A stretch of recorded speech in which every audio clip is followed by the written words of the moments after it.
Welcome to the U World Order Showcase Podcast. Your host, Jill Hart, the Coach's Alchemist. Couldn't be more excited to have you join us today. On this podcast, we celebrate the champions of change, the up-and-coming life, health and transformational coaches who are fearlessly stepping forward to make a difference in the world. Get ready for inspiring stories, practical tips, and powerful moments that will motivate you to make a positive change in your life and those around you. We're happy to have you join us on this incredible journey as we dive into the world of life, health, and transformational coaches who are lighting up the path towards a better tomorrow.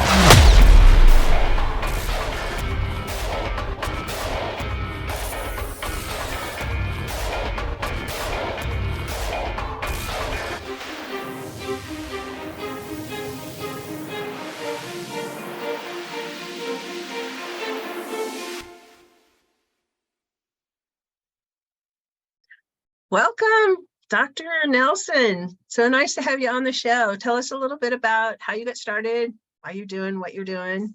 We were talking about a little bit before we started recording. Thank you. It's so good to be here. I am Dr. Shenica Nelson, and I am an international business consultant. I specialize in helping small businesses be scalable and have the infrastructure in place so that they can grow. I do that in what we call organizational development, which is essentially taking down the business process in phases and giving the entrepreneur, the founder, or the business what they need for that phase. And we kind of build off of that and see this evolution happen within the small business world. It's wonderful. I love to talk about it. It is really exciting to watch businesses start from just the ground. It's like watching little seeds grow and the little leaves come out. But if you have a plan, and that's what I think you're talking about, I'm all about the plan. So what part of the process do you help entrepreneurs and coaches? Okay, so I consider myself like a business architect. And what that means is we, just like if you were consulting with an architect to build a home, they would partner with you to get the layout of that home. Now, they're not supplying you with the furniture. They're not talking color palettes. They're not talking, kind of the accessories, if you will, that go along in the process, but they're strictly talking about how many rooms do you want this home to have? Is it 2 layers? Is it 1 layer? What's the square footage? So I use that analogy of building a home because no matter the size of the business, kind of the frame is the same. So there's just certain components of the business that all businesses need. And that tends to be my niche that I focus on is architecting this business so that your goals can be met and at what phase of the process those goals will be met. Kind of like building a house. You have the blueprint, and that's what you provide, but then you hire on contractors, and the house doesn't just like suddenly appear. First, you got to do the foundation, and then comes the wiring and the plumbing, and then we watched a house get built last summer. How I know what the steps are. Yes, that's exactly what it is. I use that analogy all the time, is that we help you to build your business on a solid foundation. And knowing what steps to take and in what order is crucial to having a business that's actually going to give you the kind of income that you're looking to generate. But that's only because you know what phases you need to go through in order to help enough people to generate that kind of income, because it always comes down to problem solving. We're just solving problems for other people, and it's just on what scale do you want to solve that problem. Absolutely. So how do you work with your clients? Let's ask it that way. Yes. So typically, I know for other programs that are kind of serve as this incubation model for entrepreneurs, they tend to operate in a group format. And that's what my goals are to expand to, because I do know that there's just some universal concepts that businesses and entrepreneurs, startup founders, especially first generation, those are my favorite, because there's not a blueprint, if you will. If you had a home before, you know what to expect. And so it's different when you're a first-time home buyer or when you're a first-time entrepreneur, because there's so many gaps. And so I typically work one-on-one, and that's because it's more personalized. I like to really do the research on that industry so that I can help. It's more focused on industry specific coaching. And that helps me to eliminate what's not necessary for this particular industry. But again, I do see the benefits of universal principles, because there are so many gaps to fill when you look at the whole concept of building, starting, rebranding, whatever phase you're in of the building process. Do you work with, like, people are in different places in the journey, and I primarily work with life, health, and transformational coaches in terms of helping them get started, get focused.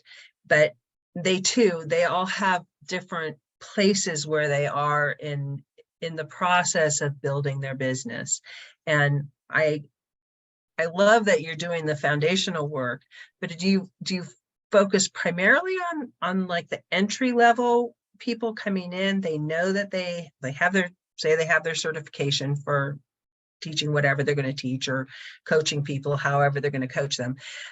Do you work primarily with those people, or do you work more with the people in the mid-level, or are you helping people that already have an established business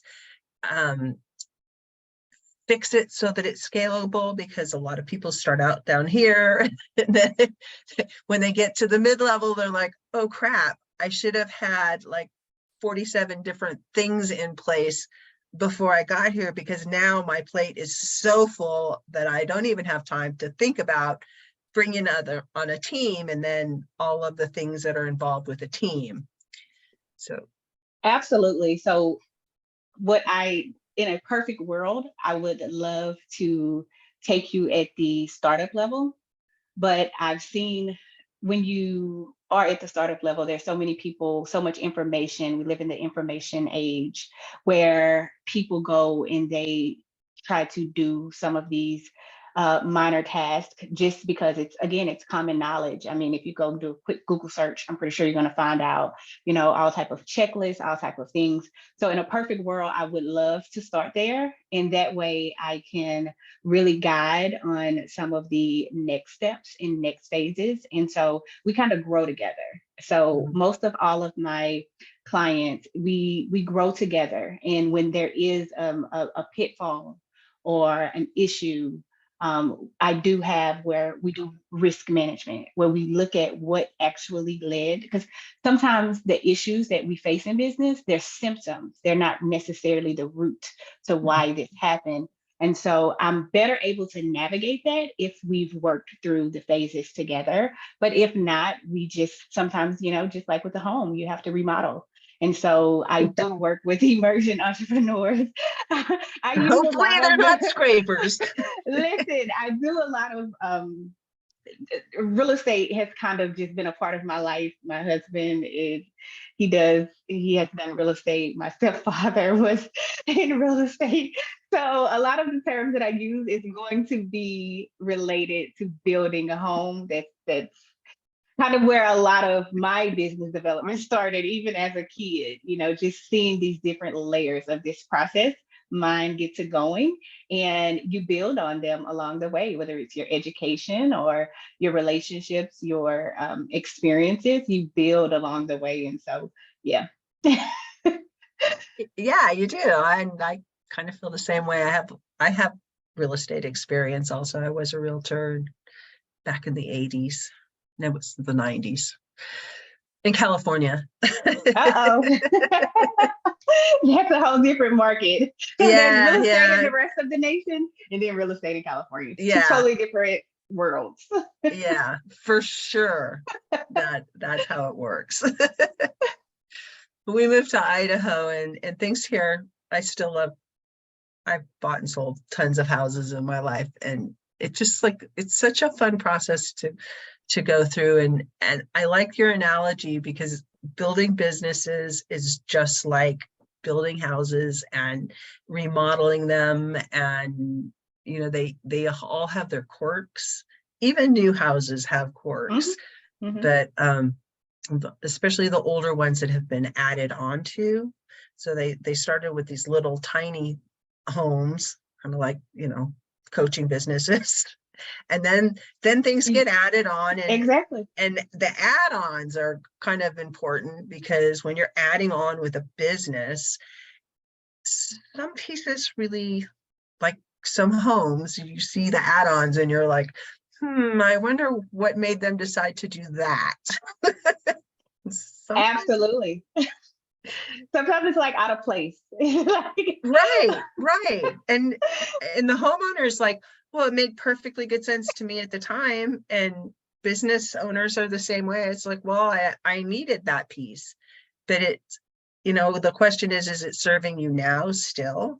Is it really forwarding your main mission? Do you even have a main mission? Which is a lot of times you run into people like that too. Absolutely. And then sometimes, we are experiencing so many changes on the earth.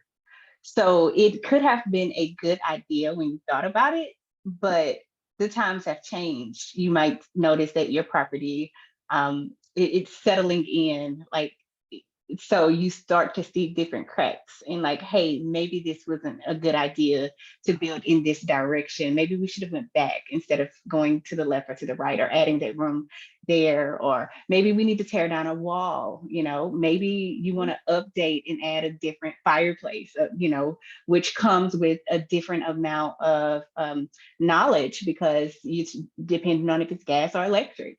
So there's all of these concepts. I really feel it's just like life, and depending on the experts that you consult with depends. I mean, it really helps you to know, not just know, but have longevity from their expertise and be prepared for what's next, and save you a lot of money and time and headache. Because I don't know if you ever remodeled a house or had to start over in your business from scratch. But those things, it takes a lot of patience. I know a lot of people look at shows on HGTV and fixer uppers. And so, depending on your skill level, the outcome will be different. And so the same with the business, depending on your skill level, it's going to look different, but you have to grace and pace yourself so that you can get the goals that you desire. And so I love partnering with different phases. If it's, reducing that risk, if it's lowering that cost, if it is simplifying the operations, if it is doing an audit so we can see what tools that you need for efficiency, if it is brand protection. We have a lot of partners, so we don't just, it's just us, but we partner with other companies that service small businesses so that they can be more prepared for the economic challenges that you might face in business. Those are things that you have to think about. I particularly don't do a whole lot of work with those who have like a side business, or unless they're thinking long term, this is going to transition, from here, I'm using this as an investment funnel for this idea, but essentially they want to grow their own brand. That's the long-term goal. Because the goals are different, they're more apt to be more invested in your expertise, and as well as they're prepared for the financial long run. I feel like those people are more responsible. They're not just sitting down to build without looking at the cost. They need to look at, the materials. They need to look at, what they're going to need for sustainability. And that's the beauty of it. I feel like the world of business, we don't realize how much our economy thrives off of small businesses. Like, without small businesses, what economy, like, what I think the economy? last couple of years have taught us that everybody needs to contribute something, and Yeah. everybody's gifted in some way. And it's just so exciting right now to see all of the opportunity that's out there. You were talking about the gaps Yes. earlier, and those gaps, that's opportunity. And Mm-hmm. there's so much of it out there. And the way people are stepping up to fill those gaps, it's so exciting to me, because it's just changing the whole economy of the world. I like to call it the Absolutely. world economy. Literally, though, I was having this conversation where we read about history. So we read about the Industrial Revolution.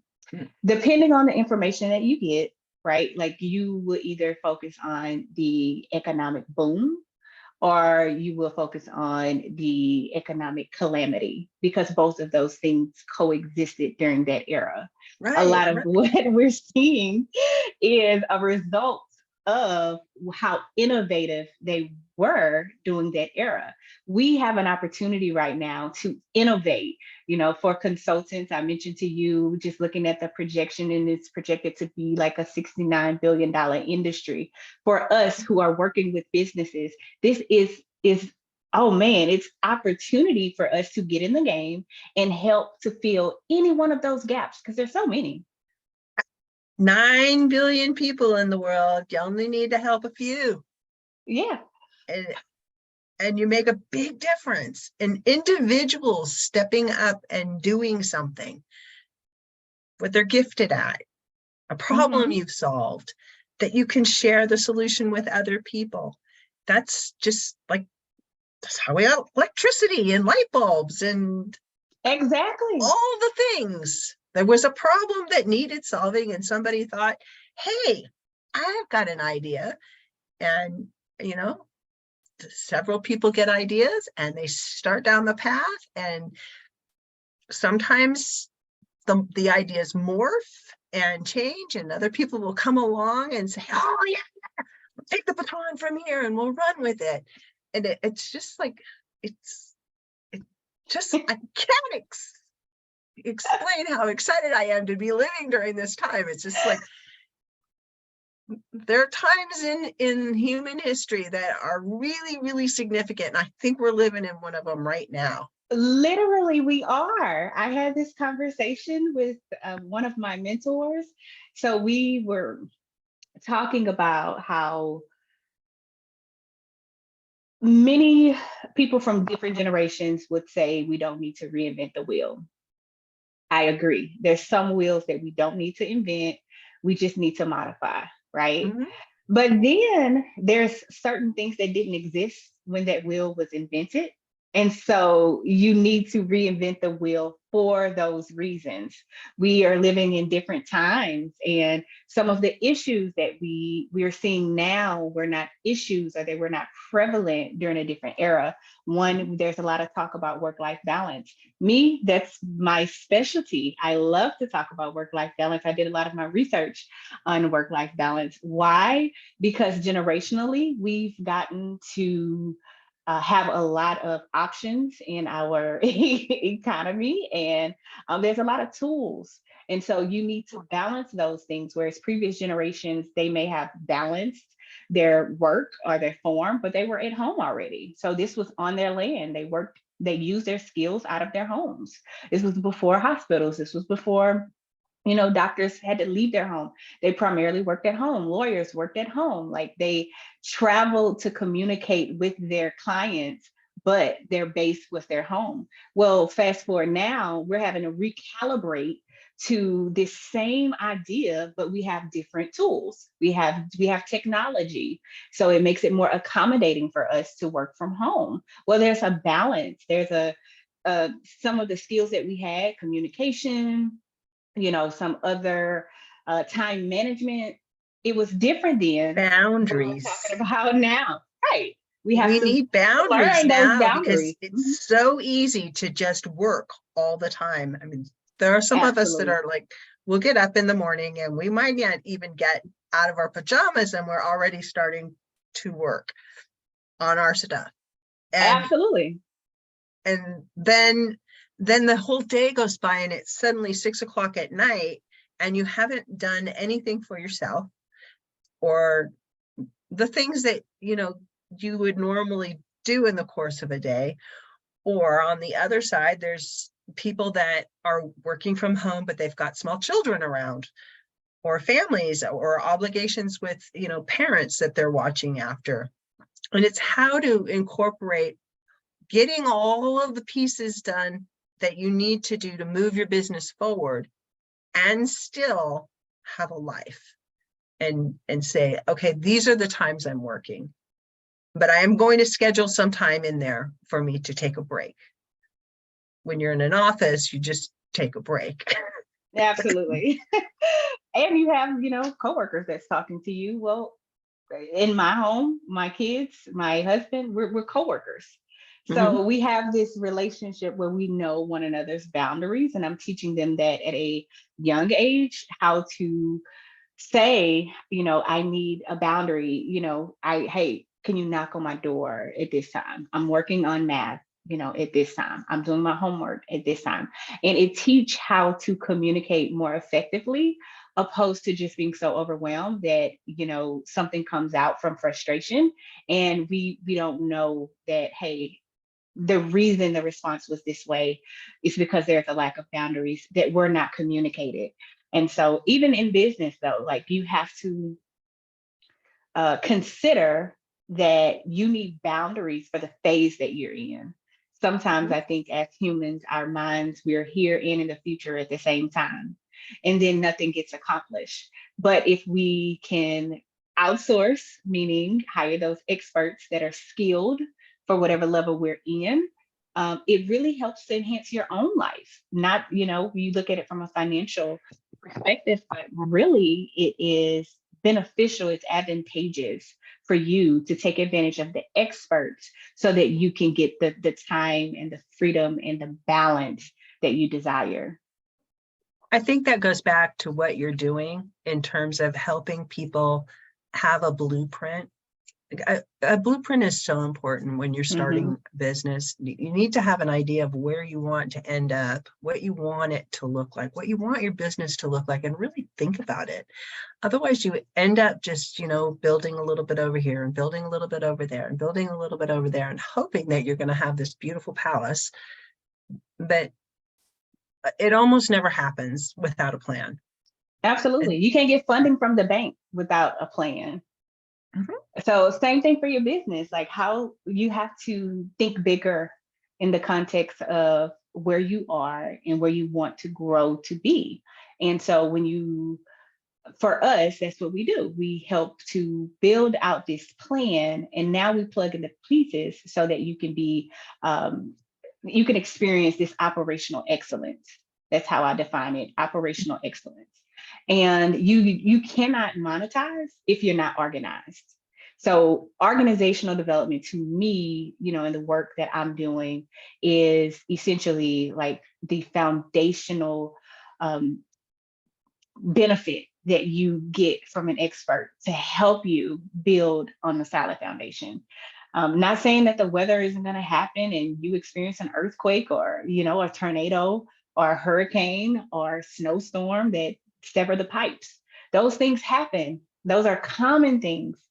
But what I find is that when those things happen in a business that it isn't prepared, then it's going to be a vacant business or a business that you walk away from because the cost of it is so expensive. And I did not consider to ensure this area of my company, and I don't have the resources to repair it on my own. Yeah, or the people that want to just pay as they go. That doesn't often work very well either. You have to understand that there's going to be startup costs and there's going to be financial considerations, the whole process. It's going to take a minute before you're actually making the money. You're going to have to hire experts along the way. Everybody who's ever made it has hired people along the way. Even Tony Robbins, Yes. when he first got started, I lived in San Diego and he lived in La Jolla, and I I went and saw him when he was first getting started. And I knew the person who ghost wrote his book at the time.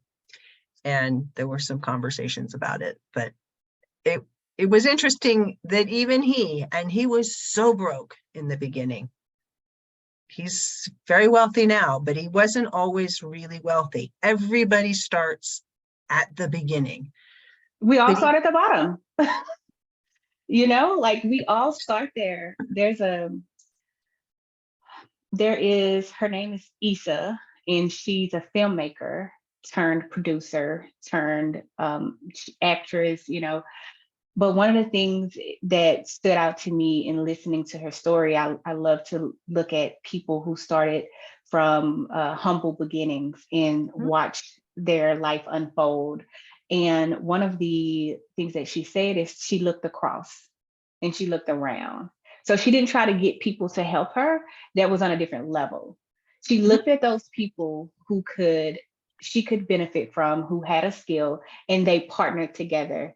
And so out of it, morphed, a production company, writing scripts and teaching master classes. But it was a level of starting with what you have and building from there. And so we get this idea because we see these people, well, most entrepreneurs there see these people and they're so inspired by the end result, but they all had to start with step one. Yep. And now there are more and more people coming along like you that can say, okay, you're here. I know how to get you to here.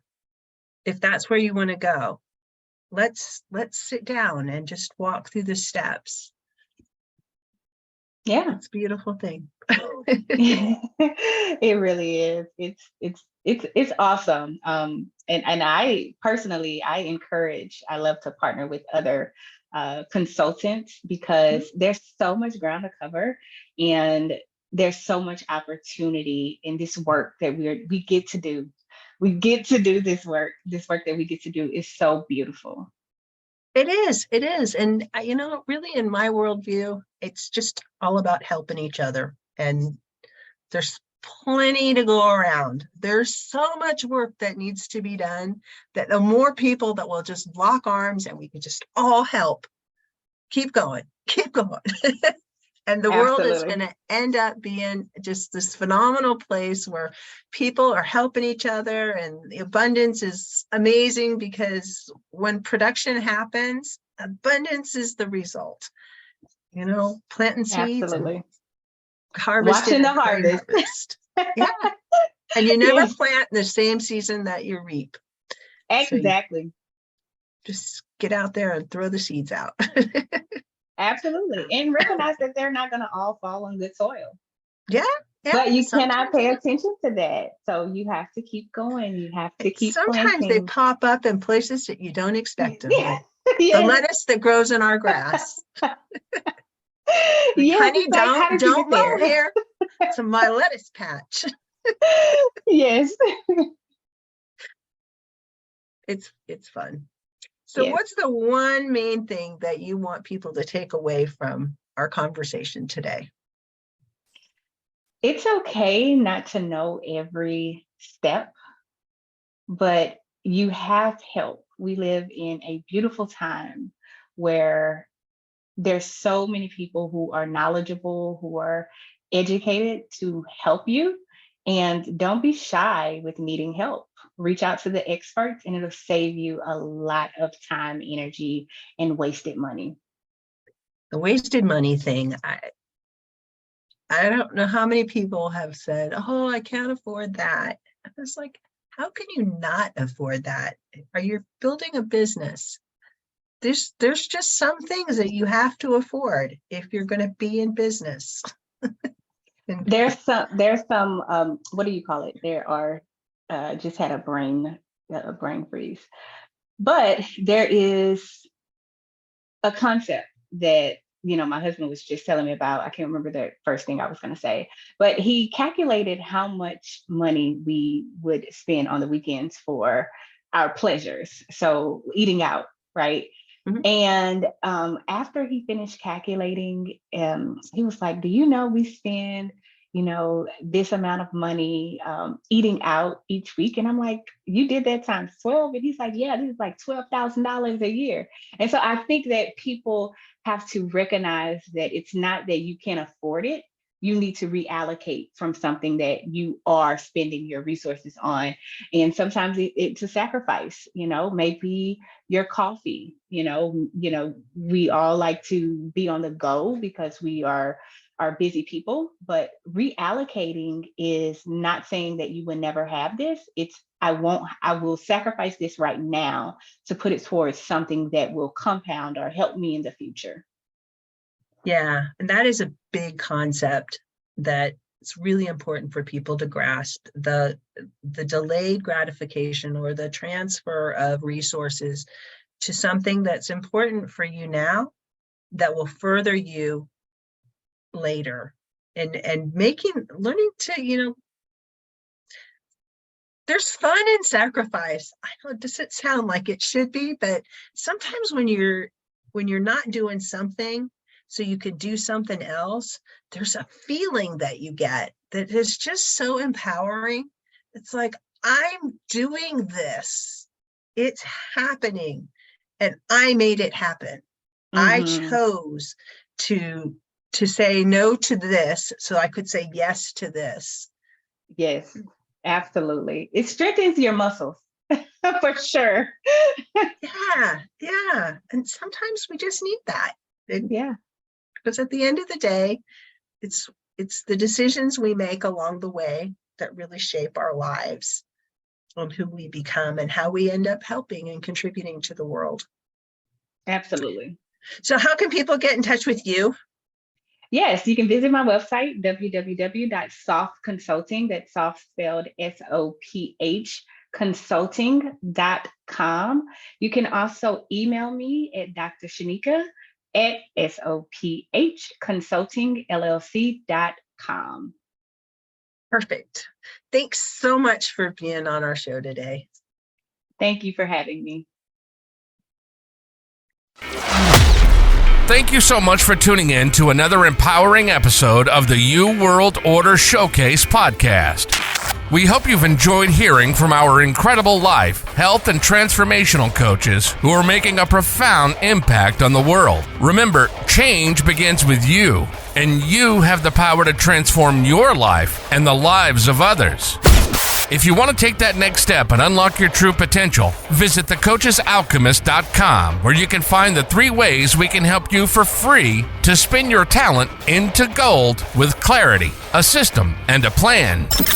Don't forget to hit the subscribe button so you never miss an inspiring episode. And if you enjoyed today's show, we'd greatly appreciate it if you could leave us a review on your favorite podcast platform. Your feedback means the world to us and helps us reach more people with our positive message. Stay connected with us on social media for updates, behind-the-scenes content, and upcoming guest announcements. You can find us on Facebook at the You World Order or simply visit thecoachesalchemist.com.